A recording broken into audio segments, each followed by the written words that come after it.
नमस्कार दोस्तों, स्वागत है आप सभी का आज की इस वीडियो में। हम पढ़ रहे हैं कॉम्पिटिटिव एग्ज़ाम के लिए हिंदी का पूरा सिलेबस और इसी क्रम में हमने बहुत सारी वीडियोस में बहुत सारे इंपॉर्टेंट टॉपिक्स को कवर कर लिया है। और आज हम एक बहुत ही ज़्यादा इंपॉर्टेंट टॉपिक को कवर करने वाले हैं, जो है संधि। शायद ही कोई ऐसा कॉम्पिटिटिव एग्ज़ाम हो जिसमें हिंदी से सवाल आते हैं और उसमें संधि से सवाल पूछे ही ना जाए। ऐसा हो ही नहीं सकता कि अगर कॉम्पिटिटिव एग्ज़ाम में हिंदी से सवाल आने और उसमें संधि से सवाल ना आए। तो हर एग्ज़ाम में आपको संधि से सवाल ज़रूर मिलेंगे कि संधि के प्रकार क्या है, या उनके प्रकार से संबंधित कोई प्रश्न पूछा जा सकता है, या संधि विच्छेद से संबंधित भी कोई भी प्रश्न पूछा जा सकता है। तो संधि से बहुत सारे प्रश्न जुड़ते हैं। तो आज की इस वीडियो में हम जानेंगे कि संधि क्या होती है, अर्थ क्या है, कैसे संधि की जाती है, संधि विच्छेद क्या होता है और उसके प्रकार क्या क्या होते हैं। इन सभी चीज़ों को हम आज की इस वीडियो में जानेंगे। तो हो सकता है ये वीडियो बहुत ज़्यादा लंबा हो जाए, तो मैं इसको पार्ट्स में ला करके वीडियो दूंगा, जिससे आपको इसको समझने में आसानी हो और टॉपिक थोड़ा सा बोरिंग ना लगे। और इसको स्टार्ट करने से पहले मैं एक बात बताना चाहता हूँ कि अगर आपने पहले भी संधि पढ़ रखा है तो भी इस वीडियो को ज़रूर देखिएगा, क्योंकि मुझे लगता है कि आज तक आपने जिस तरीके से पढ़ा होगा ये शायद उससे थोड़ा सा अलग निकले। मैं दावा तो नहीं कर सकता कि ये पूरी तरीके से अलग हो, लेकिन मुझे लगता है कि ये उससे थोड़ा अलग होगा और बहुत ही ज़्यादा इंटरेस्टिंग होगा। तो आइए ज़्यादा देर ना करते हुए वीडियो को शुरू करते हैं।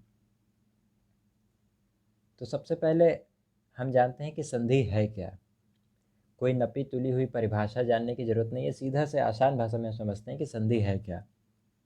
तो देखिए, संधि का अर्थ होता है मिलना। संधि में दो शब्द मिले हुए हैं, सम और धी। तो उसका जो शब्द का अर्थ निकलता है वो होता है मिलना।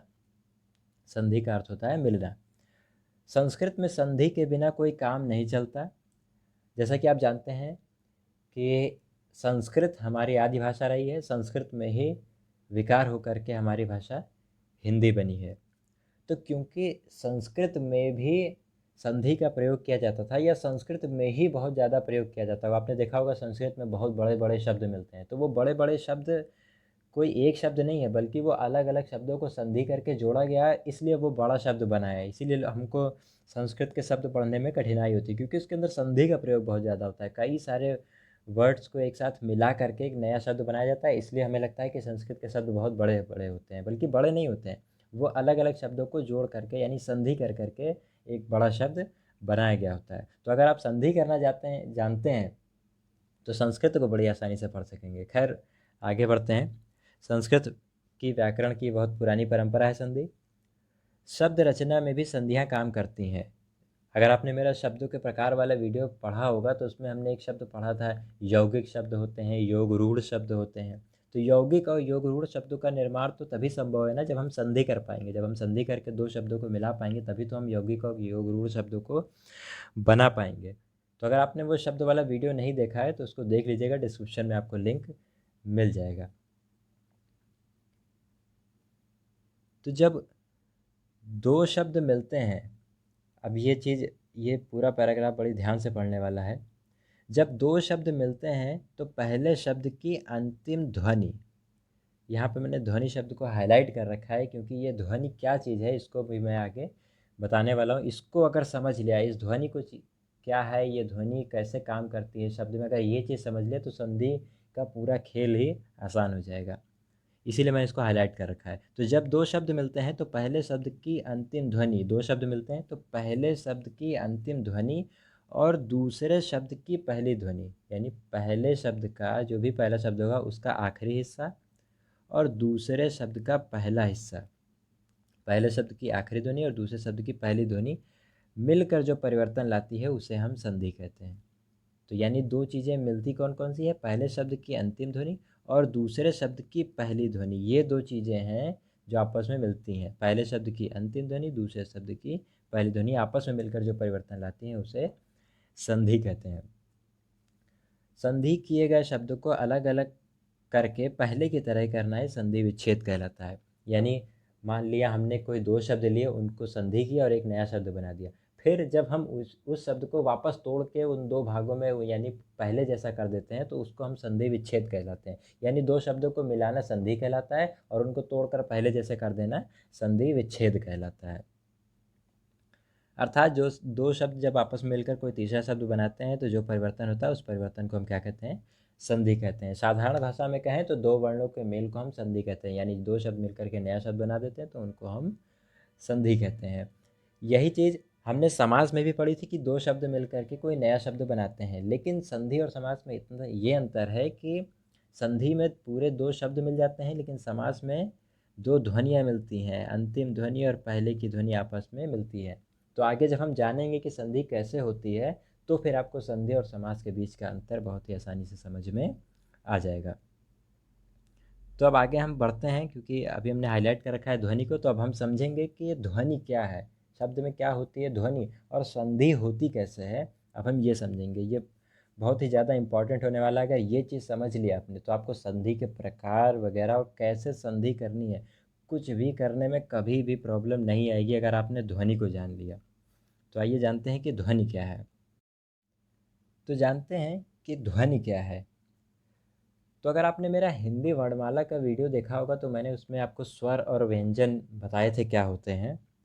तो स्वर वो होते हैं जो स्वतंत्र होते हैं, जिनका उच्चारण के लिए किसी की सहायता नहीं लेनी पड़ती है। और व्यंजन के बारे में मैंने बताया था कि अगर आपको व्यंजन का उच्चारण करना है तो उसके लिए हमें स्वरों का सहारा लेना पड़ता है। उदाहरण के लिए जैसे यहाँ पर लिखा हुआ है, ये एक अक्षर है माँ, माँ। तो जब हमें माँ बोलना होता है तो देखिए इसमें दो चीज़ें हैं। माँ वर्ण में एक ये माँ की ध्वनि है और उसके आखिरी में अ निकल रहा है, क्योंकि आप कोई भी व्यंजन बोल करके देखिए, माँ, च, ट, थ, द, कुछ भी बोल करके देखिए उसके आखिरी में अ निकलता है। जैसे मैंने बोलता हूँ उदाहरण के लिए माँ, तो आखिरी में अ निकल रहा है, ध, प, सबके आखिरी में आ की ध्वनि निकल रही है। यही चीज़ है ध्वनि, मतलब आखिरी में निकल क्या रहा है, आखिरी सुनने में क्या चीज़ आ रही है वो चीज़ होती है ध्वनि। जैसे हमें लिखना है का, तो का बनेगा कैसे? एक ये होती है का की ध्वनि, का के नीचे हलंत लगा है, इसको हम आधा का भी कहते हैं, यही होती है का की असली ध्वनि। अगर हम का के साथ आ को जोड़ देते हैं, यानी ये स्वर को जोड़ते हैं, तब जा कर के ये का बनता है जो हम वर्णमाला में लिखते हैं का। ये है का की ध्वनि क, इसके साथ हम आ को जोड़ते हैं तो फिर बनता है हमारा का। उसी तरह मान लीजिए हमें लिखना है च, तो हमें च की ध्वनि लेनी होगी और उसके साथ जब हम अ जोड़ते हैं तभी जा कर के वो चा बनता है जो हम हिंदी वर्णमाला में लिखते हैं। तो ये ध्वनि है, ये भी ध्वनि है, ये भी ध्वनि है, और ये दो ध्वनि मिला करके ही, ये दोनों ध्वनि मिल करके ही एक वर्ण का काम कर रहे हैं। जिस तरह से माँ में ये माँ की ध्वनि और ये अ की ध्वनि, ये दोनों मिलने के बाद ही माँ बन रहे हैं। उसी तरह देखिए यहाँ पर ही लिखा हुआ है, तो ये ही कैसे बना हुआ है? हा की ध्वनि है और उसके साथ एक स्वर मिला हुआ है ई, जो छोटी ई जिसको हम कहते हैं ई। तो इसके साथ मिलने पर ही ये ही बन रहा है, इसके साथ मिलने पर ये ही बनेगा।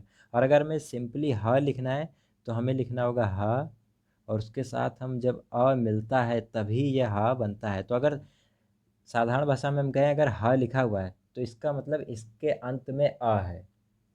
कोई भी व्यंजन अगर लिखा है तो उसके आखिरी में आ है, ये बात निश्चित है। जैसे बच्चों को बचपन में पढ़ाया जाता है, जैसे हिम लिखा हुआ है तो बच्चों को बचपन में इस प्रकार से पढ़ाया जाता है कि हिम कैसे बना है, ह, फिर उसके साथ जोड़ा है हमने ई तो बन गया ही, फिर उसके बाद म और उसमें जुड़ा है अ। इस तरह से बना है ये शब्द हिम। जैसे आपको दिख रहा है यहाँ पे हिम, तो ये शब्द किस तरह से बना है? पहले ह की ध्वनि, फिर उसके अंदर ई की ये मात्रा जुड़ी है तो इससे ह के साथ ई की मात्रा मिली तो बन गया ही, फिर उसके बाद म की ध्वनि और उसमें अ जुड़ा तो बन गया है म। तो ये बनता है शब्द हिम। तो आप समझ पा रहे होंगे कि ध्वनि क्या है। यहाँ पर एक एक चीज़ जो हमने अलग करी है ये सब ध्वनि है, ये सारी चीज़ें अलग की हुई ध्वनि है। और ये जो एक साथ लिखा हुआ है ये ध्वनि नहीं है, ये तो वर्ण है वास्तव में। लेकिन जब हमें ध्वनि को लिखना होता है तो हमें इस स्वर का सहारा लेना पड़ता है, और यही दोनों वास्तव में असली ध्वनि है। और इन्हीं से संधि होती है, संधि वर्ण से नहीं होती है, संधि हमेशा ध्वनि से होती है, इस बात को ध्यान में रखिएगा। तो देखते हैं और उदाहरण। जैसे ये लिखा हुआ है आलय, तो आलय किस तरह से बना है, क्योंकि आ क्या है, आ स्वर है, और आ को बोलने के लिए किसी की सहायता लेनी नहीं पड़ेगी कि हमने आ में आ जोड़ेंगे तब जा कर के वो आ बनेगा, नहीं। आ तो अपने आप में एक स्वर है ना, इसलिए इसमें किसी चीज़ को जोड़ने की ज़रूरत नहीं है। तो आ प्लस फिर ये ला कैसे बना, ला की ध्वनि उसके साथ आ मिलाएंगे तब ला बनेगा। उसी तरह या कैसे बना, या के साथ आ की ध्वनि जब मिली तो फिर वो बना आलय। तो ये पूरा सेंटेंस बना, आलय को हम लोग अलग करेंगे अगर आलय की ध्वनियों को, तो ये ध्वनि उसके अंदर हमको निकली हुई दिखाई देती है। तो ये दो शब्द हमें मिल गए यहाँ पे, हिम और आलय। एक शब्द हिम है और इस हिम की सारी ध्वनियों को मैंने अलग अलग कर दिया। उसी तरह इस आलय की सारी ध्वनियों को हमने अलग कर दिया है। अब देखते हैं इन दोनों में अगर संधि होगी तो कैसे होगी। एक जैसा कि मैंने भी बताया कि जो संधि होती है वो ध्वनि में ही होती है, तो कैसे होगी ये देखते हैं। देखिए हिम आलय, हिम के साथ आलय मिला तो हिमालय बन गया। हम जनरली हम इन चीज़ों को ऐसे ही समझ लेते हैं कि हाँ इसके साथ मिला और या याद कर लिया हिमालय समझ गए, तो ये कोशिश करते हैं। तो लेकिन आइए कारण जानने की कोशिश करते हैं कि होता कैसे है ये।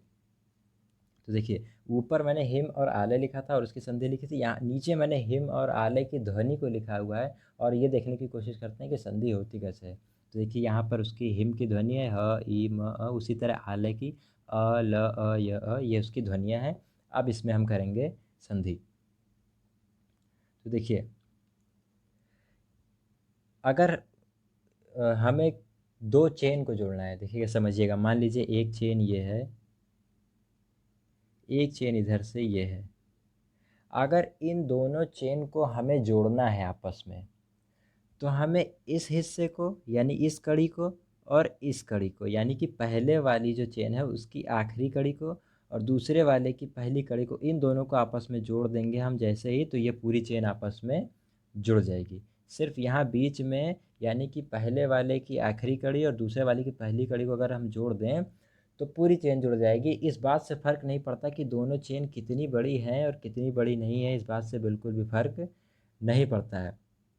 फ़र्क सिर्फ एक बात से पड़ता है, हमें सिर्फ एक चीज़ का ध्यान देना है कि पहले चेन की आखिरी कड़ी और दूसरे चेन की पहली कड़ी ये दोनों आपस में जुड़ें। बाकी चेन कितनी बड़ी है इससे मतलब नहीं है। ठीक वही काम संधि में भी होता है। संधि में भी हमें यही देखना है कि दोनों शब्द कितने बड़े बड़े हैं, इस बात से मतलब नहीं है। मतलब सिर्फ ये है कि आखिरी ध्वनि, पहले शब्द की आखिरी ध्वनि और दूसरे शब्द की पहली ध्वनि कौन सी है। तो जैसे हमने हिमालय में देखा, यहाँ पर आखिरी ध्वनि थी अ, और उसी तरह आलय की पहली ध्वनि थी आ। तो यानी जब संधि होगी तो सिर्फ ये ही दोनों मिलेंगे आपस में, बाकी सारी ध्वनि पर कोई भी फर्क नहीं पड़ने वाला है। जो जैसी थी वो वैसी ही रहेगी, इन सब ध्वनि पर कोई भी फर्क नहीं पड़ेगा। संधि सिर्फ इसमें और इसके बीच ही होनी है, यानी पहले शब्द की आखिरी ध्वनि और दूसरे शब्द की पहली ध्वनि के बीच में ही संधि होनी है।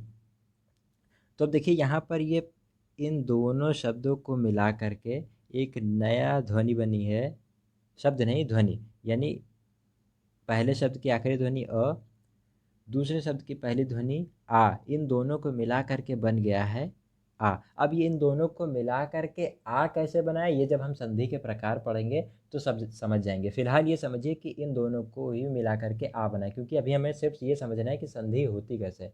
हम प्रकार नहीं समझ रहे हैं कि कैसे बनाए। जब हम प्रकार समझेंगे तो ये बता देंगे कि कैसे बनाए। फिलहाल अभी हमको ये जानना है कि हाँ ये दो ध्वनि मिली हैं और इन दोनों ध्वनि के मिलने से आ बना है। इन दोनों ध्वनि के मिलने से ही आ बना है। तो देखिए ये दोनों ध्वनियाँ आपस में मिल गई, हो गई संधि। संधि हो चुकी है। अब देखिए नया वर्ड यहाँ पर तैयार हो चुका है। हा के साथ ई मिला तो क्या बना, ही। म के साथ आ की ध्वनि आ गई। देखिए इस माँ के साथ अब ये ध्वनि नहीं रही बल्कि ये ध्वनि आ गई, यानी माँ के साथ बड़ा आ गया है, तो माँ पे अब बड़ी मात्रा लग जाएगी ना, तो ये क्या बन गया, ही माँ। और बाकी हिस्सा वैसे ही रहा, एज इट इज़ नीचे ही, ये देखिए वैसे ही रहा। तो ल के साथ अ मिला तो क्या बना, ल, और या के साथ या मिला तो या बना। देखिए हिमालय बन गया, संधि हो गई। यहाँ दो अलग अलग थे, यहाँ सारी ध्वनियाँ अलग अलग थी, हमने इन दो ध्वनियों का मेल कराया तो बना आ, और फिर उसको जैसे हमने ध्वनि अलग की थी वैसे ही हमने ध्वनियों को जोड़ दिया तो हमारा हिमालय बन के तैयार हो गया। तो इस तरह से संधि की जाती है, इस तरह से ध्वनियाँ आपस में मिलती हैं और संधि होती है। अगर आपको ये चीज़ समझ में आ गई तो आपको संधि के प्रकार हों या संधि का कोई भी और सवाल हो, आप उसको बहुत ही आसानी से कर लेंगे। इसको समझने में बिल्कुल भी परेशानी आपको नहीं होगी। चलिए इसको एक और उदाहरण से हम समझते हैं तो इसको बहुत ज़्यादा बेहतर तरीके से समझा जा सकेगा। देखिए यहाँ पर दो शब्द लिखे हैं, सदा प्लस एव। ये भी हम लोग ने सुन रखा है, सदा के साथ एव मिलता है तो सदैव बन जाता है। तो अब इसको भी उसी ध्वनि के फॉर्मूले के हिसाब से करने की कोशिश करते हैं कि कैसे संधि होती है। तो देखिए पहले तो हम सदा की ध्वनियाँ निकाल लेते हैं। सा कैसे बनेगा, सा की ध्वनि और अ, यानी इन दोनों को मिला करके सा बन गया। उसी तरह दा कैसे बना, द की ध्वनि और उसमें बड़ा क्योंकि आ की मात्रा लगी है। अगर सिर्फ द होता तो ये हो जाता द प्लस आ, ये सिर्फ दा होता। लेकिन यहाँ पर दा है यानी दा में आ की मात्रा लगी है, तो दा के साथ कौन सी ध्वनि निकल रही है, द प्लस बड़ा आ, क्योंकि मात्रा लगी हुई है ना। आ जिस चीज़ की मात्रा होती है वही वाली ध्वनि होती है। अगर दा पे छोटी की मात्रा होती तो ये कैसा होता, द प्लस छोटी। अगर दा के साथ बड़ी की मात्रा होता, दी होता, तो ये कैसा होता, द प्लस बड़ी। उसी तरह दा पे अगर ऊ की मात्रा होती तो ये क्या होता है, द प्लस बड़ा ऊ। तो आप समझ गए होंगे कि ध्वनि कैसे निकालनी है। तो यहाँ पर स अ द आ, ये सदा की ध्वनि हो गई। उसी तरह एव की ध्वनि क्या हुई, ए का तो ए ही रहेगा क्योंकि ये क्या है, स्वर है और स्वर को बोलने के लिए किसी और की सहायता तो लेनी नहीं पड़ती है। उसी तरह फिर आगे व के लिए व प्लस आ, क्योंकि व्यंजन में आ का स्वर निकलेगा ही निकलेगा। तो ये हमने इनकी ध्वनियाँ निकालनी, सदा और एव की। अब जैसा कि मैंने पहले बताया था, संधि कहाँ कहाँ होनी है, पहले शब्द की आखिरी ध्वनि में और दूसरे शब्द की पहली ध्वनि, इन दोनों के बीच ही संधि होगी। बाकी बची हुई चीज़ें यानी कि ये और ये एज इट इज़ वैसे की वैसे ही रहेंगी। कोई भी परिवर्तन आएगा तो सिर्फ इसके इसमें और इसके बीच में ही आना है। अब देखिए ये परिवर्तन हुआ कैसा, तो आ और ए मिलकर के ए बन गए। कैसे बने, क्यों बने, ये जब हम संधि के प्रकार बनेंगे उसमें पढ़ेंगे। फिलहाल के लिए ये जानना है कि आ के साथ ए मिलकर के ए बन गया, आ के साथ ए मिलकर के ए बन गया। तो अब ये नया शब्द अपने आप बन गया, ये हमको मिल गया ध्वनिया, ये ध्वनि हमको मिल गई क्योंकि आ और ए के साथ मिलकर के क्या बन गया है, ए बन गया है। ये ए बन तैयार हो गया। अब हमें बस इसी ध्वनि के आधार पर शब्द तैयार कर देना है। स और आ के साथ मिला तो क्या बना, स। द के साथ ए मिला तो क्या बना, सदै। दा के ऊपर ए की मात्रा, ये दा है, इस पे यही वाली ए की मात्रा लगा देनी है तो सदै हो गया। और व के साथ हाँ मिला तो व बना, तो बन गया सदैव। सदा प्लस एव क्या बन गया, सदैव बन गया। ये होता है संधि करने का तरीका, इस तरह से संधि की जाती है। अगर आपने मेरा पहला हिंदी वर्णमाला का वीडियो देखा होगा तो मैंने उसमें स्टार्टिंग में ही बताया था कि अगर आप जो लैंग्वेज पढ़ने जा रहे हैं, हिंदी भाषा जो पढ़ने जा रहे हैं, वो बहुत ही वैज्ञानिक भाषा है। और इन सब चीज़ों को देख करके आपको वाकई समझ में आ रहा होगा कि वाकई हिंदी बहुत ही वैज्ञानिक भाषा है। इसमें हर एक चीज़ का एक कारण है, उसके पीछे एक लॉजिक है। और लॉजिक ही बताता है किसी चीज़ को कि ये साइंस है। अगर आप किसी चीज़ को लॉजिक के थ्रू प्रूव कर पा रहे हैं तो ही तो वो साइंस होती है। और अगर आप इसको प्रूव कर पा रहे हैं लॉजिक के थ्रू, इट मीन्स कि हिंदी भाषा बहुत ही ज़्यादा साइंटिफिक लैंग्वेज है। एक और उदाहरण देखते हैं तो मुझे लगता है पूरी तरीके से संधि स्पष्ट हो जाएगी, फिर हम इसके प्रकार की ओर बढ़ सकते हैं। क्योंकि ये मैं इसलिए अलग अलग उदाहरण बता रहा हूँ कि जब आप इसको समझ जाएंगे तो संधि के प्रकार समझना बिल्कुल ही आसान हो जाएगा। अब देखिए एक उदाहरण और है, दिक् प्लस अंबर। दिक् प्लस अंबर से बनता है दिगंबर। अब एक बात यहाँ पर बहुत ज़रूरी ध्यान देने वाली है, जब हम इसकी ध्वनियाँ निकालते हैं तो देखिए यहाँ पर दिक् में जो का है, का के नीचे हलंत लगा हुआ है, ऐसे करके का के नीचे हलंत लगा हुआ है, यानी ये सिर्फ का की ध्वनि है, ये एक व्यंजन है। अगर हमें पूरा का लिखना होता तो हम का क्या लिखते, क प्लस अ, का प्लस अ, तो ये तब जाकर के ये बनता का। लेकिन यहाँ पर सिर्फ का की ध्वनि है, क, यानी कि ये व्यंजन है। संधि करते समय इस बात का बिल्कुल ध्यान रखें कि अगर ये कोई नॉर्मल वर्ड लिखा हुआ है क, तो इसको हम मानेंगे, इसको स्वर की तरह ट्रीट करेंगे, क्योंकि जब इसको हम ध्वनियाँ निकालते हैं तो आखिरी में हमें अ मिलता है, यानी स्वर मिलता है। इसलिए अगर कोई भी अक्षर लिखा है, क लिखा है, ख लिखा है, ज लिखा है, झ लिखा है, कुछ भी लिखा है, कोई भी व्यंजन अगर लिखा हुआ है पूरा, उसको हम स्वर की तरह ट्रीट करेंगे। लेकिन अगर इसके नीचे, इन सब के नीचे हलंत लग जाता है, तब जाके हम इसको व्यंजन मानते हैं। यानी यहाँ पर ये जो का है ये व्यंजन है, क्योंकि जब हम इसकी ध्वनियाँ निकालते हैं तो देखिए द के साथ ई की ध्वनि मिली हुई है, द के साथ ई की ध्वनि मिली हुई है, लेकिन क के साथ कोई ध्वनि नहीं मिली है, क्योंकि इस क के साथ अगर अ की ध्वनि मिली होती तो ये पूरा का होता, ना कि उसके नीचे हलंत लग करके आधा का होता। तो ये क की ध्वनि है, यानी ये व्यंजन है। उसी तरह यहाँ पर देखते हैं अंबर में, तो अंबर का जो हमने ध्वनि निकाली है, आ तो आ ही रहेगा, उसके साथ कोई स्वर नहीं लगेगा। अब देखिए आधा माँ है यहाँ पर, पूरा माँ नहीं है, आधा माँ है, तो आधा माँ का मतलब ही क्या हुआ, माँ के नीचे हलंत, इसके साथ अ नहीं निकला है, म सिर्फ आधा माँ है, ये म आधा माँ है, इसलिए इसके अंदर कोई भी आ जुड़ा हुआ नहीं है। अगर आ जुड़ जाता तो ये पूरा माँ हो जाता, यानी ये आधा माँ है, तो इसके साथ आ नहीं, इसीलिए मैंने देखिए इसके साथ आ आगे नहीं लगाया है।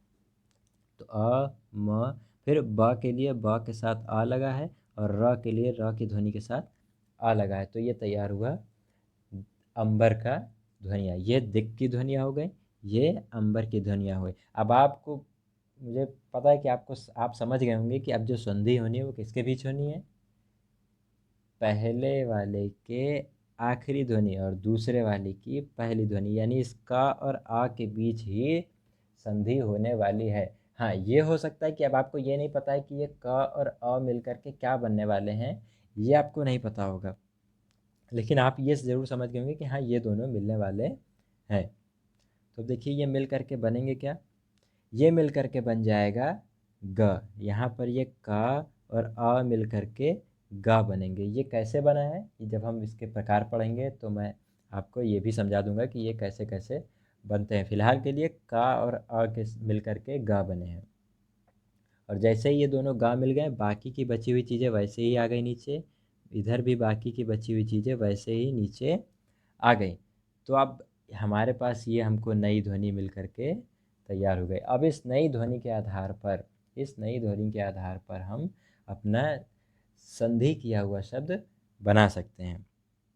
बनाने की कोशिश करते हैं। द के साथ ई, यानी कि दी, द के साथ ई मिला तो क्या बन गया, दी। उसी तरह ग में, अब क्योंकि ये गा जो है, इस गा के नीचे कोई हलंत नहीं लगा हुआ है, मतलब ये गा क्या है, ये पूरा है, तो इसलिए हमने लिखा गा, गा लिखा पूरा। उसी तरह यहाँ पर माँ के बाद कोई आ तो लगा नहीं है, जैसे ये माँ लिखा है, माँ के बाद अगर आ होता तो ये पूरा आ बनता, सॉरी पूरा माँ बनता, लेकिन यहाँ माँ के बाद कोई आ तो लगा नहीं है, यानी ये माँ क्या है, ये आधा माँ है। उसके बाद ब के साथ आ मिला तो बा बना, र के साथ अ मिला तो रा बना, तो ये क्या बन गया, दिगंबर। यानी यहाँ पर हमने ये आखिरी और ये पहला शब्द मिला करके गा बनाया, और फिर इस ध्वनि को हमने एक साथ जोड़ दिया, इस ध्वनि को जोड़ते ही हमें नया शब्द मिल गया दिगंबर, और ये हो गई इसकी संधि। तो इस तरह से संधि की जाती है। अब आपको ये देख करके लग रहा होगा कि यार ये तो बहुत ही लंबा प्रोसेस है किसी एक शब्द की संधि करने में।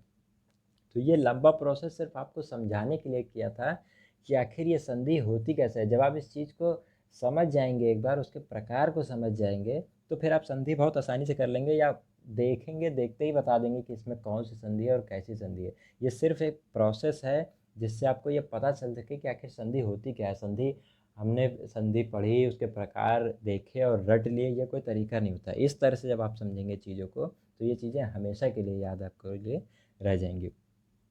तो इस तरह से संधि होती है। तो अब आगे हम देखते हैं कि संधि के प्रकार कौन कौन से हैं। तो देखिए संधि के प्रकार हैं, संधि के 3 मेन प्रकार हैं, स्वर संधि, व्यंजन संधि और विसर्ग संधि। 3 तरह की संधियां हैं, स्वर संधि, व्यंजन संधि और विसर्ग संधि। और स्वर संधि को भी हम आगे फिर 5 भागों में बांट देते हैं, दीर्घ स्वर संधि, गुण संधि, वृद्धि संधि, यण संधि और अयाधि संधि। इस तरह से हम 5 भागों में आगे स्वर संधि को पुनः बांट देते हैं। और संधि के प्रकार से या संधि के ज़्यादातर जो सवाल पूछे जाते हैं, या मैं कहूँ 70 to 80% जो क्वेश्चन आते हैं वो इसी एरिया से ही आते हैं, यानी स्वर संधि या दीर्घ संधि, गुण संधि, वृद्धि संधि, यण संधि या आदि संधि, इसी एरिया से लगभग 70% क्वेश्चन या 80% क्वेश्चन पूछे जाते हैं। बाकी इस बचे हुए पार्ट से 20 से 30% क्वेश्चन ही आते हैं। तो जहाँ पर हमें बहुत ज़्यादा फोकस करना है वो एरिया यही है, लेकिन इसका मतलब ये नहीं है कि हमें इस एरिया पे फोकस नहीं करना है, हमें इस एरिया पर भी ध्यान देना है, लेकिन ज़्यादा ध्यान हमें इस एरिया पर देना है। तो आज की इस वीडियो में हम सिर्फ संधि तक ही जानेंगे कि संधि क्या होती है, संधि के प्रकार जो हैं वो भी हमने जान लिया मेन क्या है, लेकिन इनको डिटेल में हम आने वाली वीडियो में जानेंगे। तो कल की वीडियो में हम स्वर संधि और उसके प्रकार के बारे में जानेंगे, स्वर संधि और उसके प्रकार के बारे में अगली वीडियो में हम जानेंगे। तो आशा करता हूँ आपको आज का ये वीडियो पसंद आया होगा, और आपने पहले भी कभी संधि पढ़ रखा होगा तो शायद आपको उससे कुछ नया, कुछ अलग सीखने को मिला होगा। तो अगर वीडियो पसंद आया हो तो वीडियो को लाइक करें, शेयर करें और चैनल को सब्सक्राइब करें, जिससे आने वाली वीडियोज़ के नोटिफिकेशन आपको मिलते रहें। तो अपना समय देने के लिए बहुत बहुत धन्यवाद।